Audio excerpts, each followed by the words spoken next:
This is the Better Ottawa Municipal Panel. Today is Friday, the 3rd of October. My name is Neil Saravanamutu. I am joined, as always, by Joanne Chianello and John Willing. Hello to you both. Hello, hello. Hello. We have got a jam-packed agenda to cover today, so let's jump straight into When it. don't we, Neil? When don't we? Well, as long as City Hall keeps it interesting for us, we will keep Excellent. broadcasting. Our first topic to cover is the Housing Acceleration Plan. Now, last week we talked about this. We introduced the subject.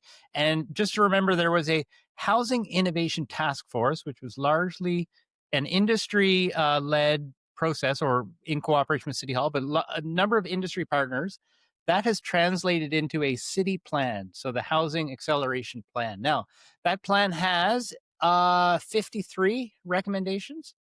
And so this past week, a joint committee of housing and finance spent 6 hours discussing these 53 recommendations. Now, Joanne, as we talked about last week, the main issue or the number one issue was around these community benefit charges. And if I can just remind everyone, so Yes, community please do benefit what they charges, are. yes, they are they're a charge that is applied to any multi-unit building that has more than 10 units, and I believe it's more than 5 stories, right? Five So stories or higher. Yeah.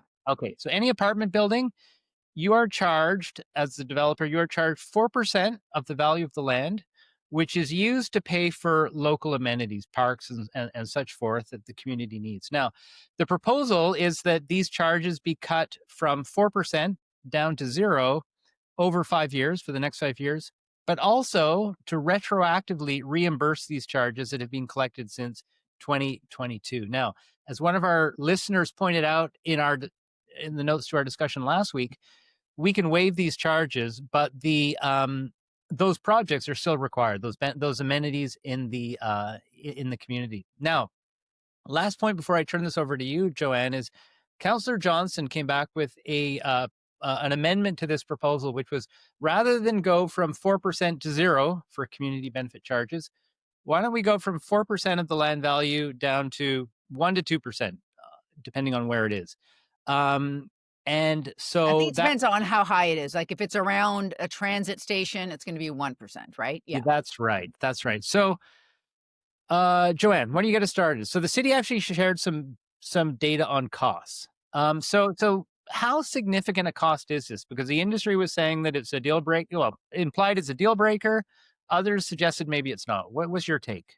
So, there was a lot of discussion around this, and I think you pointed out to me, and I know some folks on Blue Sky as well, so we're saying that if you look at there's a table in the report that shows like where all the costs come from, right, in a unit. And so, for example, let's just for simplicity's sake say for a $500,000 condo, the land is about 40,000 and 4% of that is like actually less than $1,000, right? So if you're looking at a condo or an apartment that's, over $500,000, this 4% is, I don't know, $700 or $800. How big of a deal breaker is that? And so I think though the development industry would say you could say that about every single charge, right? So they already pay a fee for parks. So when you say that, well, some of this can go to parks, well, there's already a fee for parks. There's a fee for infrastructure. There's there's like what we call development charges. There are development charges that are actually put on a lot of units that are supposed to pay for this infrastructure. So this community benefits charge kind of stays in the ward. And I'm going to say that, the more cynical developers just call this, spending money for counselors, right? Like trick or treat money, because it actually stays in the ward and you can spend it on things that are right in the neighborhood. And of course, their constituents like that.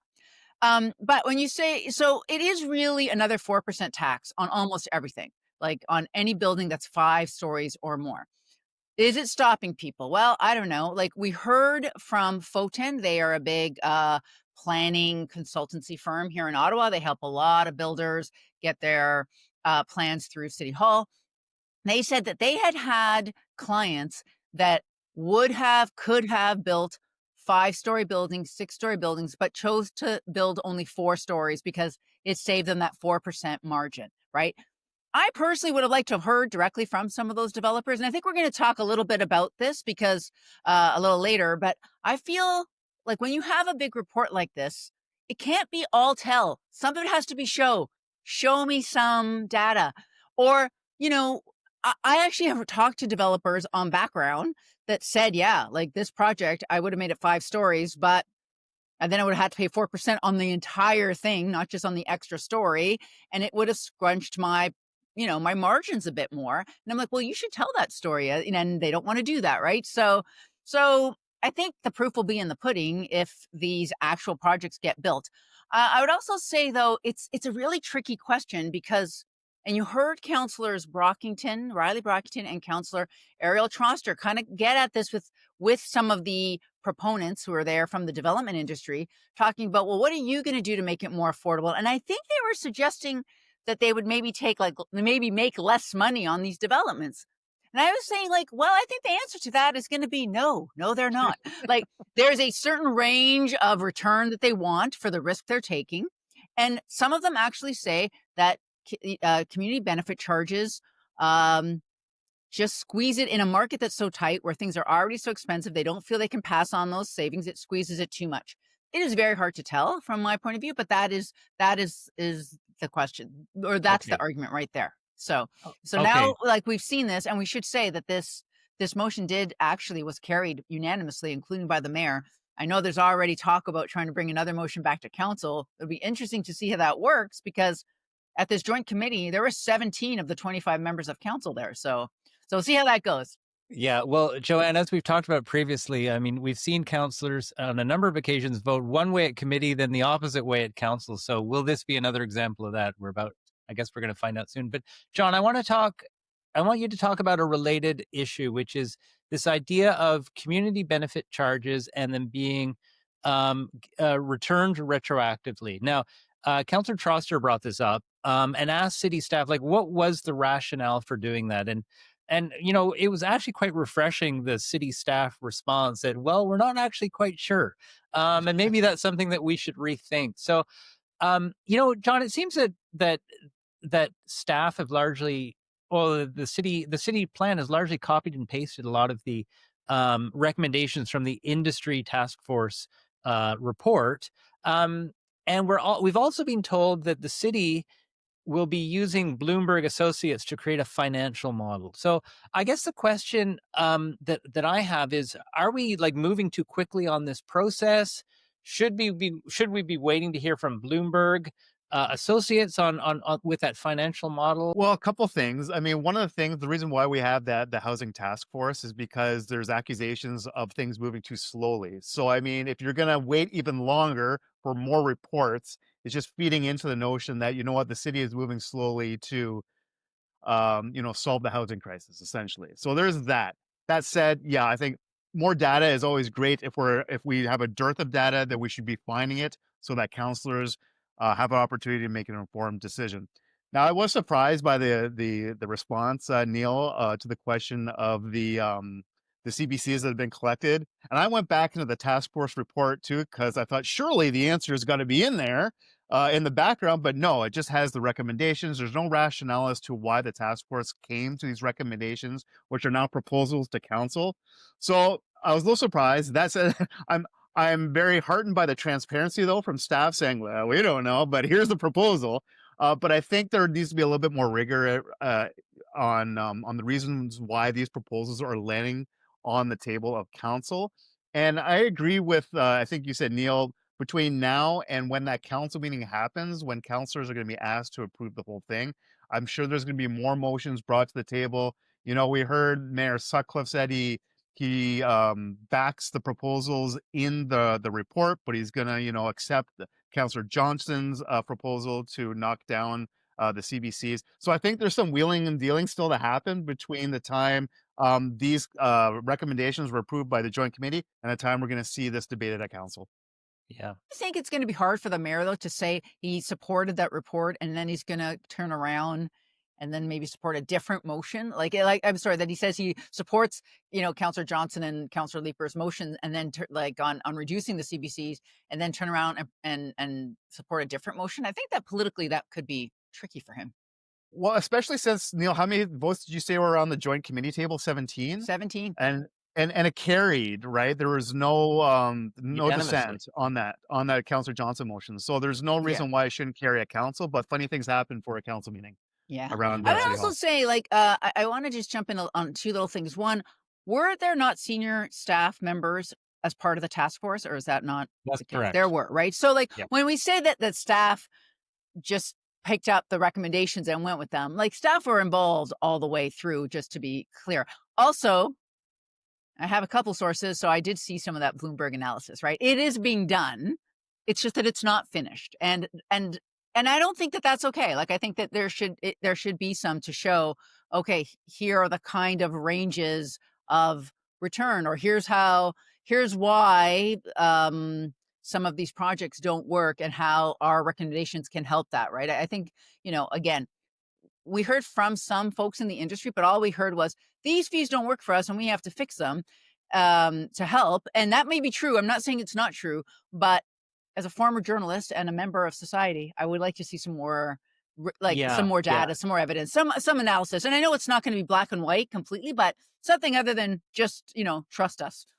Right, but I'll tell you the other thing that actually really got my attention and why I think we might be moving like really like too quickly on this. And sure, we all want to get housing built, but if we're going to put forward these sweeping reforms, let's make sure we're putting forward the right reforms. Is that so the report came out, well, the task force report came out with the industry, well, what I'll call the industry recommendations. Then we had the city proposal, the city plan come forward. And then at the committee meeting, we had the mayor come forward and introduce a bunch of motions to introduce some fairly major structural changes to what was being proposed, or some significant changes to what was being proposed. So it's like, it's like there's a bunch of things they hadn't thought about that they thought that the mayor had to bring to the table. So again, it's just I do Can you feel that we're remind us what moving. some of those are? Because Well, there were some around affordable housing right. uh, and a few others. But my point is that like these should have been incorporated into the staff report in the first place.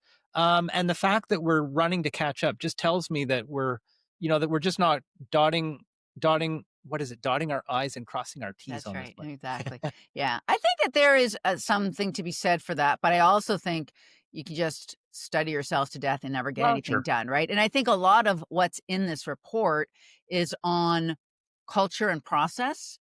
And those are going to take a long time. Like, those are not fixable. These fees, one of the I think, why the developers are pushing for the CBC holiday is not just that, yes, it's a financial incentive for them, in theory, but it's also something that can be done quickly. Like, freezing fees, fee holidays, they can be done quickly. Changing the process and culture at the planning committee to make decisions more efficiently, more quickly, or the way that, it works. There's a lot of apparently junior planners that are afraid to make any decisions. So they're waiting to get a response from the general manager all the time. And that's taking a long time. We heard from the auditor general in Ottawa that these applications are taking a long time. That kind of stuff it's going to take a long time to change that, right? So I think this is why people are saying, okay, let's move forward, because some of this is a long time project. Okay. So a last question for both of you, and that is, we've talked about the community benefit charges. Joanne, you've sort of talked about how the report spends a lot of time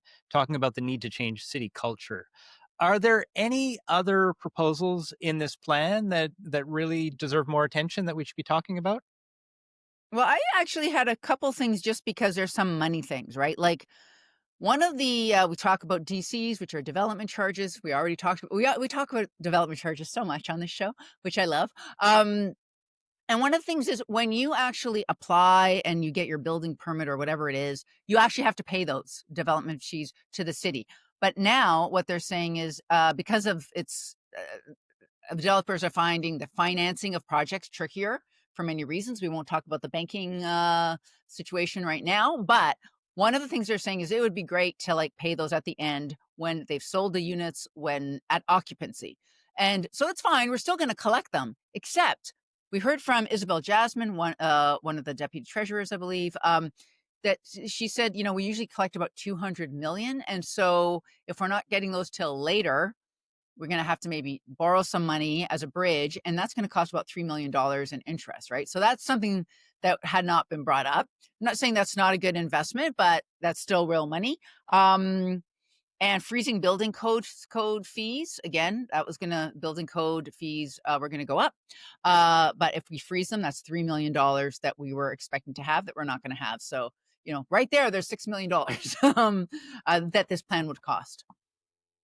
I'll just say, if I can, like, one last thing is, like, the most interesting deputation I found was when Greater Ottawa Home Builders Association's Jason Burgraff was on the hot seat, and an interaction between Councillor Tierney, who was talking about how, how do we get things built quicker after you get approvals from us. So I've always sensed this frustration around the table at City Hall, where you go through this really dramatic and emotional rezoning process, for example, or a community development of some kind, and there's a lot of heated debate, and council approves it, and they wait and they wait, and the sign stays up there at the property, but nothing happens. And I think this is what Councillor Tierney was getting at. Look, we're giving you approvals on whether it's zoning, official plan amendments, building permits. Why aren't you getting the shovels in the ground sooner?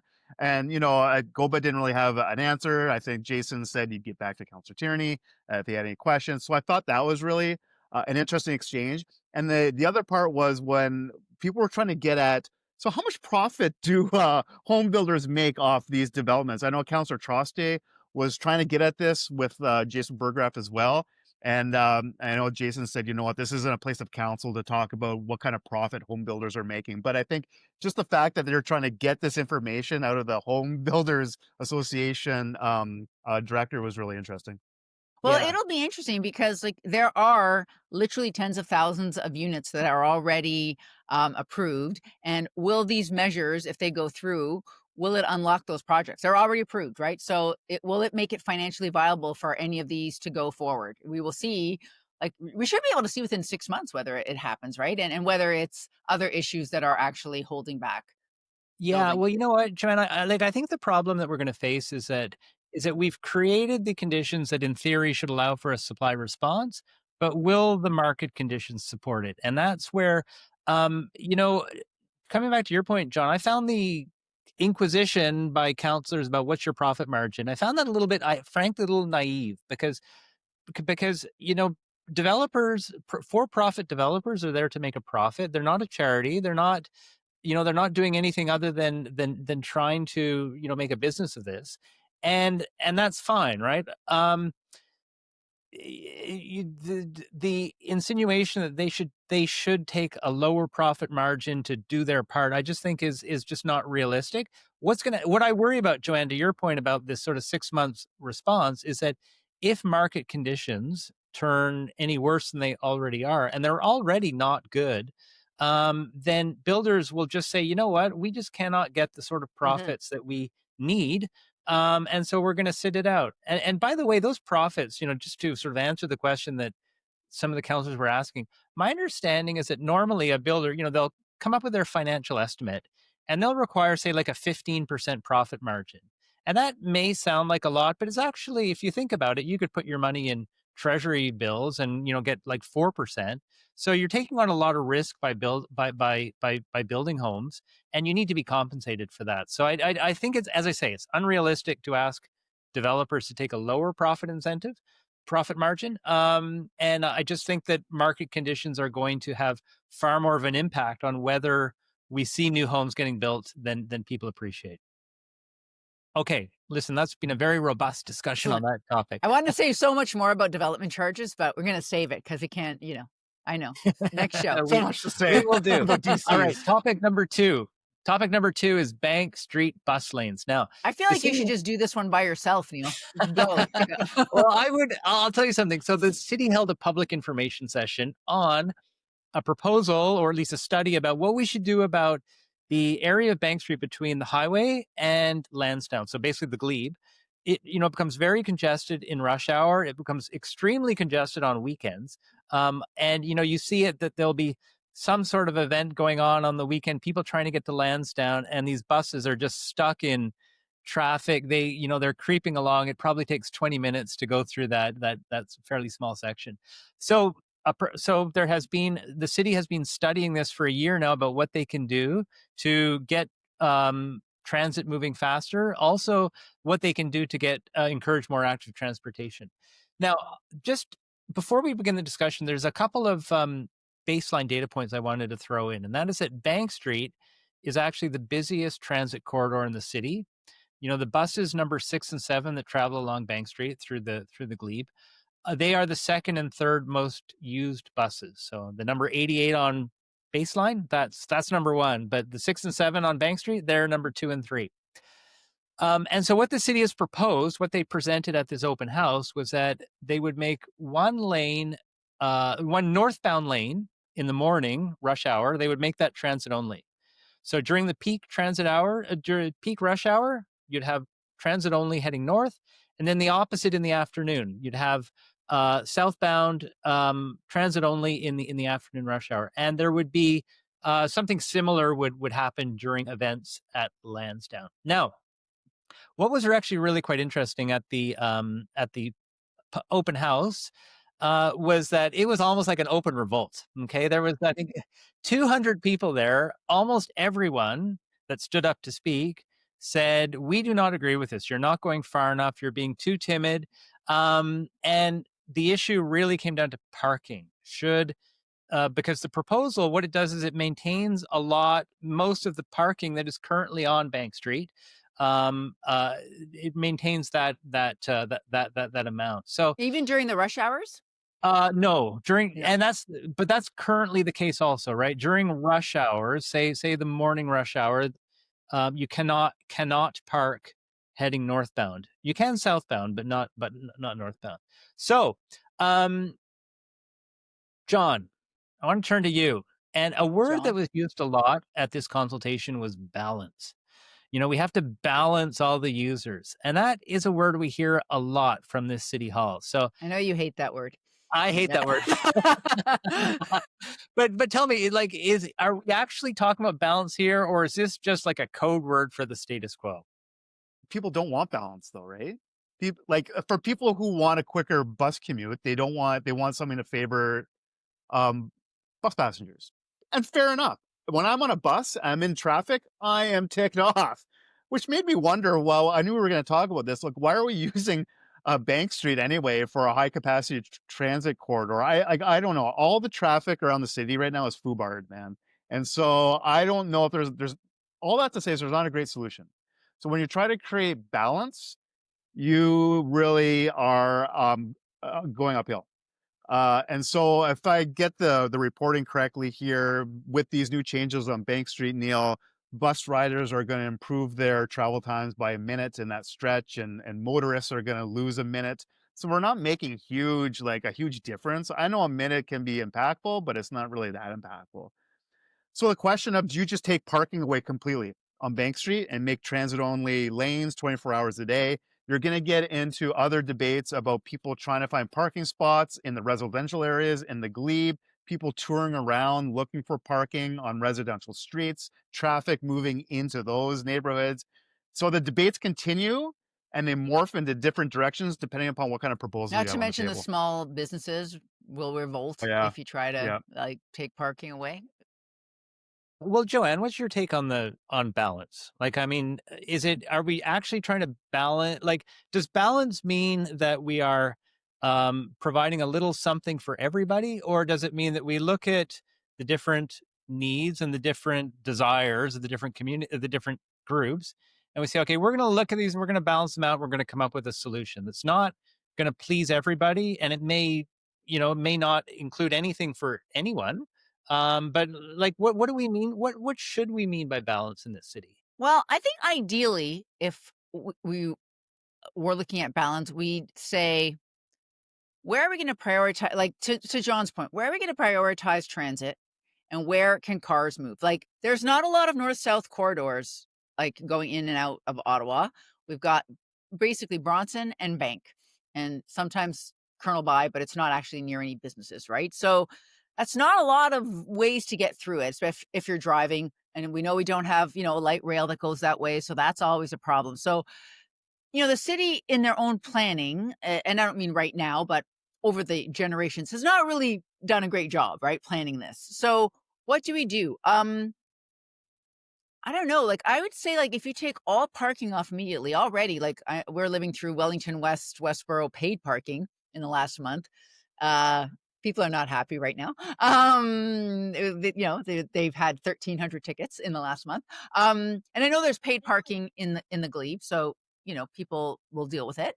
But I do think you can't just say, "All right, there's no one who's going to drive through the glebe anymore on their cars altogether," because I didn't just think that's But no, not reasonable. no one's But saying that, are though, there John. times? Yeah. So what do we mean? I guess I'm meandering around here because I don't know the answer to that, Neil. Like, I think it's hard. I do think we need to make it easier for transit to get through on Bank Street. That's a very busy corridor. People live there. Unless we've decided where we're going to move it all west to Bronson, but then how are people going to, Another to not have terrible a bus route. that goes up Okay. a Yeah. bank? That's not really reasonable. I hate to sound like Doug Ford here, not my favorite guy, but maybe a tunnel. We need a tunnel, folks. We need a We tunnel.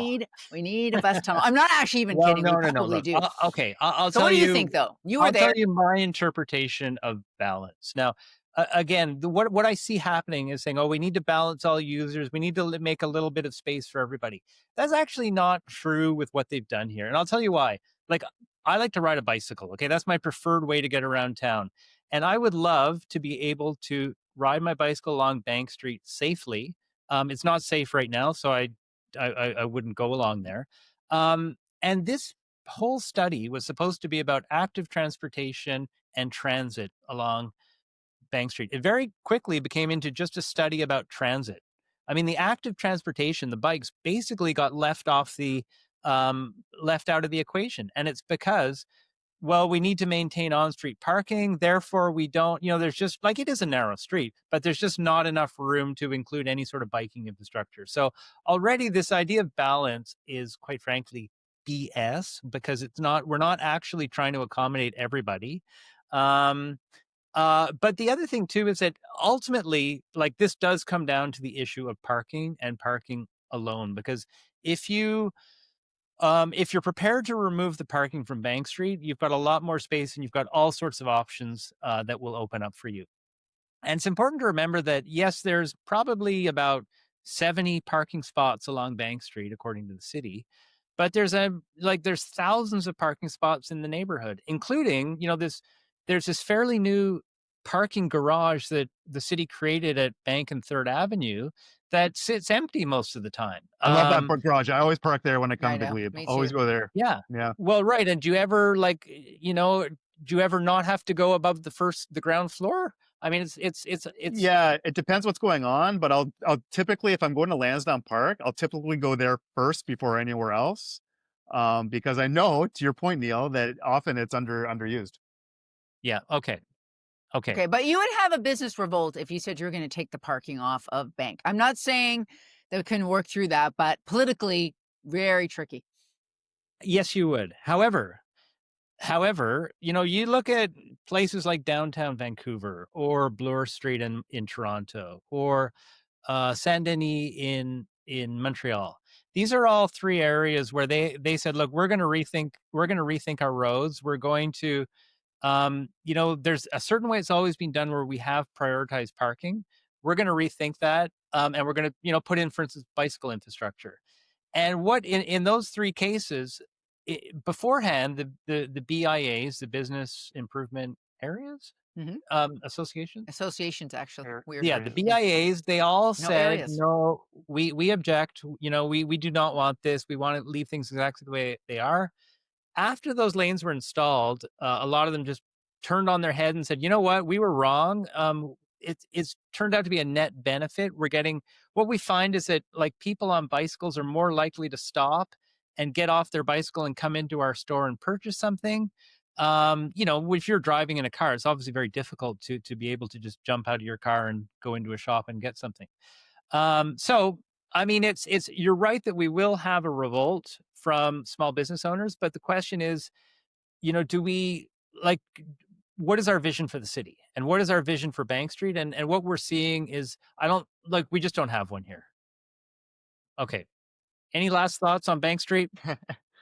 Love going What did down. people suggest? Like, did people come with their own ideas at this? I'm sorry, I missed the Well, open house. yeah, I mean, so it all came down to, like, the number one issue is parking, and it's if you take parking off Bank Street, then you open up all sorts of new opportunities. And I think one dominant theme was that there would be bus lanes, like bus only lanes, 24/7. There were a number of people that expressed that. I'd say that's probably the most, the most prevalent idea that came forward. That's interesting. All right. Okay. Well, we have a related issue in number 3, and that is the National Capital Commission at their board meeting, their recent board meeting, talked about their plans for what they call Confederation Boulevard. Now, you pull up out your map and say, where is this Confederation Boulevard? So, Not on a map. Not not on a map. but it Tourist is, map. it's an idea that the NCC has had for some time.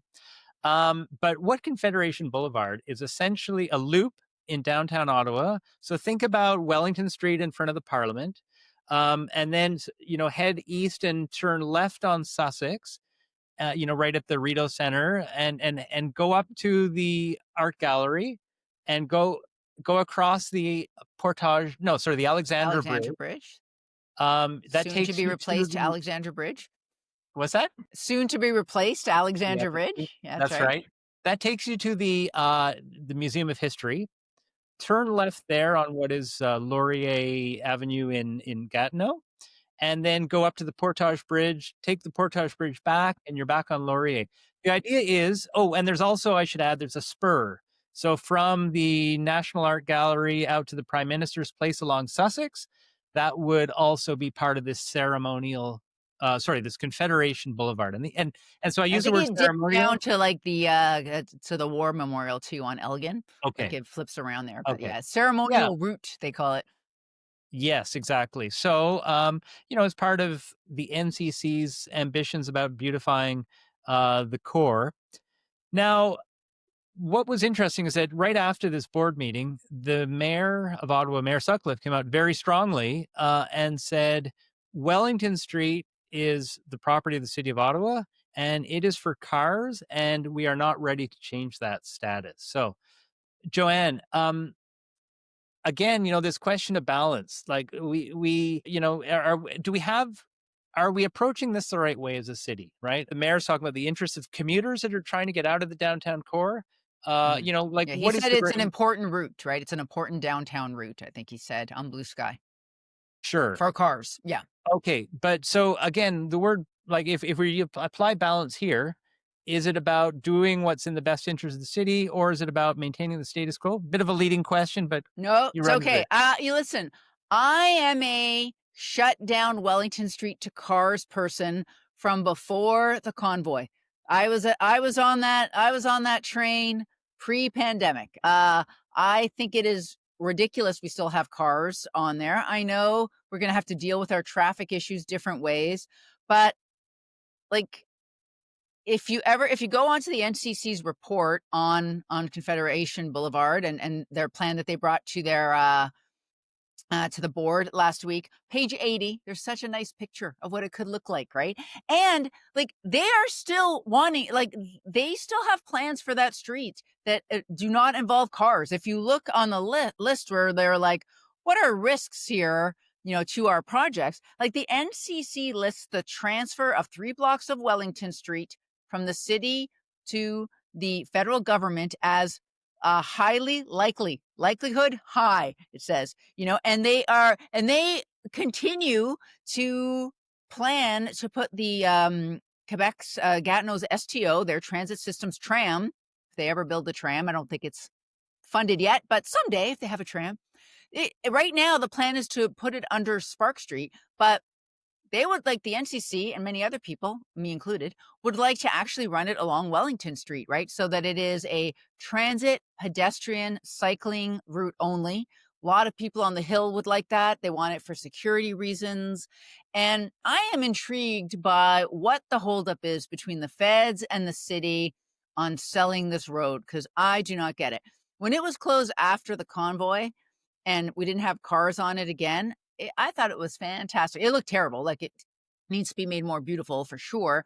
But I loved it. Now, I recognize that we were still kind of in COVID and people were not driving around as much, but we have to get people on our transit system around the world more and more. I think traffic is limited around the seats of government. I think it's just a matter of time. I don't know what's going on there because the feds still want it, and I don't know what is happening. And I actually don't even know why we're playing hardball, because as an asset, I don't see how it makes us. It's just an asset on paper. It's mostly just financially a liability, right? We have to maintain it and police it, and it's not like you can put development on it. Like, you're not going to build condos and make property taxes from that street, right? I don't understand what's going on, but this has been going on for a decade, maybe more, these conversations. And I think it's stopping us from really having a fabulous parliamentary precinct area that is great for tourists and people alike. So also Yeah. that Confederation Boulevard, how many times have we been trying to get a bus around that Confederation Boulevard? We can't even do that. Like, we can't even get a bus that gets tourists from like national historical site to national historical site. It makes me crazy. John? I have to believe what's holding this up on the city end is the cars. Like, those cars will have to go somewhere because it is a busy road, right? Wellington Street is a super busy road at the commuter times. And so those roads the cars are gonna push south onto the city's showcase street, Queen Street, somehow, which is very narrow. That's very showcasey. Or down to Albert and Slater. And remember, the dream with Albert and Slater has been to make those two-way streets again at some point. So I mean, I'm sure the traffic is really playing into the city's thinking about what to do if you close it down completely. But remember, we talked about this on one of the first pods, Neil and Joanne, about the transfer of Wellington to the feds. And I know we talked about it likely being imminent, possibly. So I don't know what's going on behind the scenes. Joanne brought up the issue about security, and I think this has been a number one issue, quite frankly, on the federal side, especially since Wellington Street runs right in front of the Prime Minister's office, which has been a very from what I understand, a very important factor in trying to find a way to get cars away from the Prime Minister's office. It's just, feet away. And so what's going to happen now? I don't know what the city wants. To Joanne's point, I don't know what the city wants in return to give up Wellington Street, but it seems we're in a stalemate. And I agree. I remember when the pictures came out, the designs of what Wellington Street could look like with the tram running in front. We thought, yeah, that's the way to do it. Like, beautify this place, make it great for tourists and local citizens. But now we look like we're in a stalemate. But also, we have spent billions of dollars on an east-west LRT line. So if you want to say we'd like to wait until the extensions are built or something, I don't know. But something like, why did we build these lines if like they literally run east-west where Wellington Street runs? It's like one block over, there is a $2 billion light rail line, and which is getting many more billions of dollars of extension on either end. Like, what is the point of that if we've decided, oh, we're also going to keep cars there? And yes, there are buses on Albert and Slater, but I think the plan would be to actually move to put some transit on Wellington. It's just like transit and pedestrian and cyclist only, right? And make it more attractive. So I don't know. Like, I just find it is very short-sighted, and we're just not moving forward with any vision of downtown. Also, the parliamentary precinct is being redone by the feds. Eventually, I don't know if they're trying to force the feds into, bringing on a heavy hand like that, but I don't think I don't know. I just hear that the feds are still wanting that street, and they're not going to say no. They're not going to take no for an answer. What do you think, Neil? There's just 2 points I want to pick up on there. The first is, I actually think the idea of a Gatineau tram is a lot more advanced than we're giving it credit for. All the funding, as I understand, all the funding on the Quebec side has been like lined up. Now what we need is like some federal plans, and then of course, however the city of Ottawa is going to cooperate in terms of making Wellington Street available, because it seems that it's Wellington Street for that tram or nothing, and I don't think the plan is that Wellington Street would accommodate other forms of transit. It would certainly accommodate that Gatineau tram. So I think that's far more advanced than we. I guess if the realize. tram is running, you're going to need fewer buses also from STO, because the idea is you get off at Lion Station, right? Yes, Get up. well, that would be nice. Okay. So the provincial funding is well, on the Quebec on side, the Quebec side, the Quebec funding, I believe, has been secured. All right. But the second point that you made, Joanne, that I think deserves a little bit more discussion here is that this is I see this as a real opportunity for revitalization of downtown Ottawa, to anchor it around, some sort of major new tourist attraction that just isn't there right now. And so I find it a little bit odd that the city of Ottawa, on the one hand, we talk about we have this constant need for downtown revitalization, but when the feds come forward with what looks like actually a pretty good starting point, we shut it down because of the status quo about our transportation network. Isn't this kind of like, I wonder if this is, and I have no idea, I'm just speculating. Like, you have a lot of governments at play. You have the federal government, obviously, this obviously city of Ottawa. Then you have the city of Gatineau with their tram vision, and a funder being the provincial government in Quebec. So you have a lot of players who have to get on the same page, and it all kind of trickles down to this one piece of road that is needed for that tram system. The city has its own vision. It's just a lot of people at the table that need to row in this. I mean, mixed metaphors here, but row in the same direction. And maybe that's what's causing a little bit of a stalemate as well. But this has gone on for many, many, many years, like Yeah. many Okay. years. So We're I want to ask about one more topic, and that's the police budget. So we heard from the chief of police, Eric Stubbs, that that the proposed 6.5% growth in the police budget for next year will actually be not enough money to accommodate the plan to put another 50 officers on the street. And so I went back and dug up the numbers, and the police budget for this year, the gross budget, is $448 million. And so a 6.5% increase would equal about $29 million. Now, if you think, okay, well, maybe half of that is inflation, there's still like $15 million left over that's additional money. And you think about, okay, $15 million divided by 50 police officers, that works out to like $300,000 per officer. So how is this possibly not enough yeah. money? So that's not really the way it works, as you know. I know you're just pushing my buttons, but that's okay. So part of it is the police got a huge collective agreement last year, or this year actually. So it's 19.35% over 5 years. But the most important part is that for 2025, for this year, it's 6.85%. Like, compensation is like more than 3/4 of the budget of the police, right? So you have already a 1-year increase in salaries that's already higher than the 6.5% that the city wants to give it, right? It has to absorb last year's increase. Like, I think actually this, like, I think police said they're going to have like a 15 or $17 million deficit this year. They already can't make it. So like next year, they're going to have to pay those plus another 3 or 4% for 2026 with those increases. So they're like, we are not going to be able to make it. Like, and we're not going to be able to hire 50 people, maybe 25. And they say they're always going to find efficiency. So I think that is the issue. That is their biggest issue. Their biggest issue is their Okay. collective agreement. Joanne, can I just ask you that collective agreement, is that negotiated at the provincial level and then sort of handed down to the city? Do you know?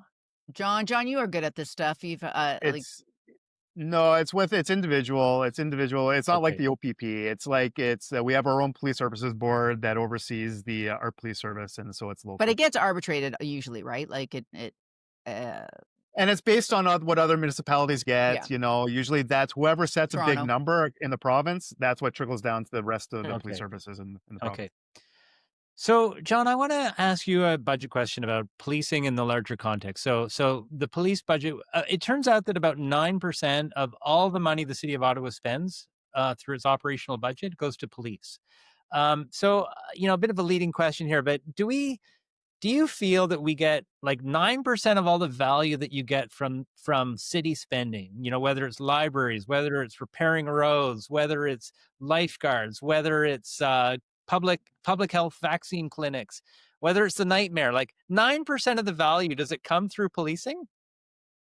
What's it worth to put public safety? Like, what's public safety? What kind of price tag goes on public safety? And people will have their opinions about whether, having more cops actually boosts public safety or not.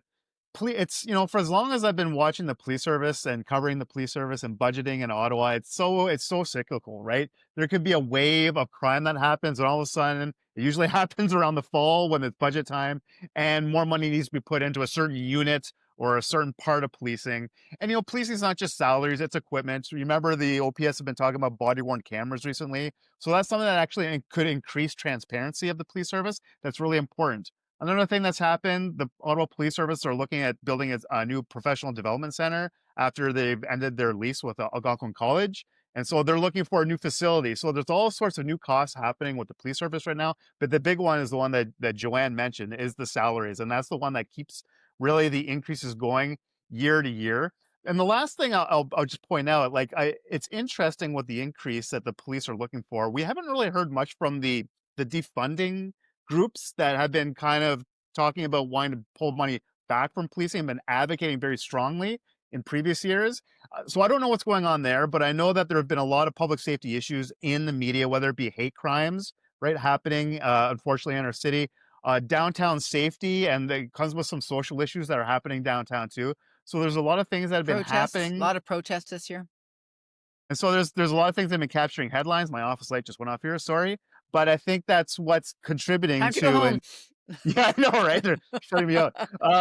But anyway, and so we're at a time right now where, and I think Mayor Sutcliffe is backing a bigger increase also with the police budget as well. He's talked to, said publicly that he's heard from residents that are concerned about public safety, and so that's fueling into this this police budget this year. Okay, second last word to you, Joanne. No, I was going to ask you what you thought. Well, I mean, look, so I'm by background, I'm a budget guy, right? And actually, furthermore, I come from a Scottish family where So you're very cheap. frugality is very highly valued. So we are forcing efficiencies on every department throughout the city. And I just find that, like, I always ask the question, well, why aren't we asking the same of the police services? Because it seems to me that there's a double standard here that, you know, if you're the parks department, then, you know, cut yourself, like, let's pare it down to the bone and let's make sure that we're eking every penny of efficiency out of it.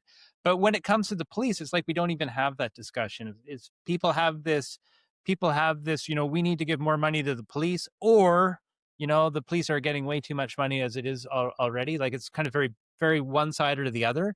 And I just wish we could have a more nuanced and sophisticated discussion about police budgeting. Yeah, And I it's agree. good, I and I agree think with it's the because entire budget. Like, it's very hard to see into it. Like, where exactly is this money going?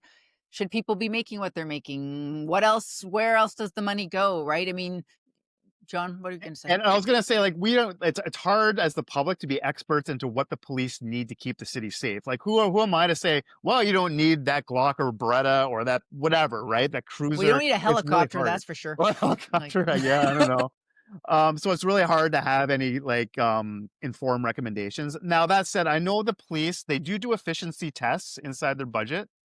And I think there is some discussion at the police board about efficiencies and what the police can do. Well, yeah, I mean, every department comes up with efficiencies or claims to come up with efficiencies. I'm Or they not come up entirely. with them, whether they actually find them is the other, Optimizations. whether they actually realize them is another question. Yeah, Yeah. yeah. Well, they seem to trot out the same things every year, right? I know Um, parliamentary budget office, like, they're like, oh, we just ignore any efficiencies. Like, that's just Okay. fake. That's fake promises. But yeah. So Okay. Well, listen, we're actually out of time here. So I would like to thank both of you for your thoughts today. I'd like to thank all of our listeners for joining us over this past 48 minutes. And as always, if you do have a comment, please leave it. We'd love to hear that, and we will do our best to respond to it at the next recording. We will be back in a week's time. Until then, this has been the Better Ottawa Municipal Panel.